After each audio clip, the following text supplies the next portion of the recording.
Welcome to Shaz kitchen. ഇന്ന് ഞാൻ തയ്യാറാക്കാൻ പോകുന്നത് സ്വാദിഷ്ടമായ കപ്പയും ബീഫുമാണ്. ഞങ്ങളുടെ നാട്ടിൽ ഇതിന് ഇറച്ചിയും പൂളി എന്നാട്ടോ പറയാറുള്ളത്. ചില സ്ഥലങ്ങളിൽ കപ്പ ബിരിയാണി എന്നും പേരുണ്ട്. വീഡിയോയിലോട്ട് പോകുന്നതിന് മുമ്പായി ഈ ചാനൽ ആദ്യമായിട്ട് കാണുന്നവരാണെങ്കിൽ ദയവ് ചെയ്ത് സബ്സ്ക്രൈബ് ചെയ്യണം. തൊട്ടടുത്തുള്ള ബെല്ലൈക്കൺ കൂടി ഒന്ന് പ്രസ് ചെയ്താൽ ഞാൻ പുതിയ വീഡിയോ അപ്ലോഡ് ചെയ്യുമ്പോൾ നിങ്ങൾക്ക് നോട്ടിഫിക്കേഷൻ വരുന്നതായിരിക്കും. അപ്പോൾ ഇതിനാവശ്യമായിട്ടുള്ള സാധനങ്ങൾ: ഇറച്ചി എല്ലോട് കൂടിയത് 1 കിലോഗ്രാം, പൂള ചെറിയ കഷ്ണങ്ങളാക്കിയത് 2 കിലോഗ്രാം, ഒരു സവാള, ചെറിയൊരു തക്കാളി, ഒരു കഷ്ണം ഇഞ്ചി, 2 വെളുത്തുള്ളി, ഒരു പിടി ചെറിയുള്ളി, 1 ടീസ്പൂൺ വലിയ ജീരകം, 1.5 ടീസ്പൂൺ കുരുമുളക്, 7 ഏലക്ക. ഇതിൽ ഗരം മസാല ചേർക്കുന്നില്ല കേട്ടോ, ഏലക്ക മാത്രമേ ചേർക്കുന്നുള്ളൂ. സാധാരണ നമ്മൾ മധുരമുള്ളതിലാണ് ഏലക്ക മാത്രമായിട്ട് ചേർക്കാറുള്ളത്. പക്ഷേ ഇതിൽ ഏലക്കയുടെ ഒരു ഫ്ലേവർ ഇതിന് നല്ലൊരു ടേസ്റ്റ് കൊടുക്കുന്നുണ്ട്. ഇനി കുക്കറിൽ 1.5 ടേബിൾ സ്പൂൺ വെളിച്ചെണ്ണ ഒഴിച്ച് അതിൽ സവാള വഴറ്റണം.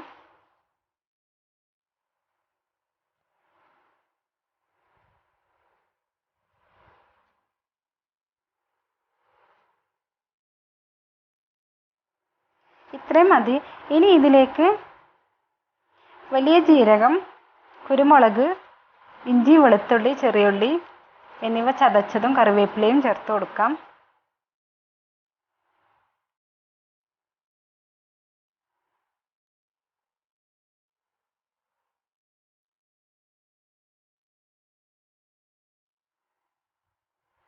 ഇതിൻ്റെ പച്ചമണം മാറുന്നത് വരെ നന്നായിട്ടൊന്ന് വഴറ്റിയെടുക്കാം.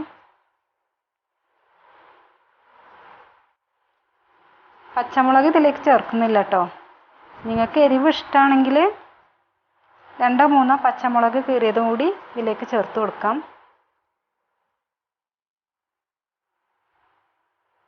ഇനി ഇതിലേക്ക് കഷ്ണങ്ങളാക്കിയ തക്കാളി, ഏലക്ക എന്നിവ കൂടി ചേർക്കുന്നുണ്ട്.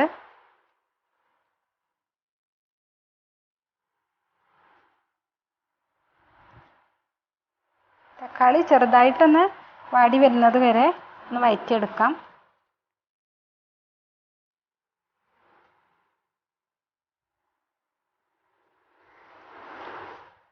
ഇറച്ചിയിലേക്ക് ആവശ്യമായ മസാല മാത്രമാണ് ഇതിലേക്ക് ചേർത്ത് കൊടുക്കുന്നത്. 4 സ്പൂൺ മല്ലിപ്പൊടി,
ഇനി പൂളയിലേക്ക് ആവശ്യമായ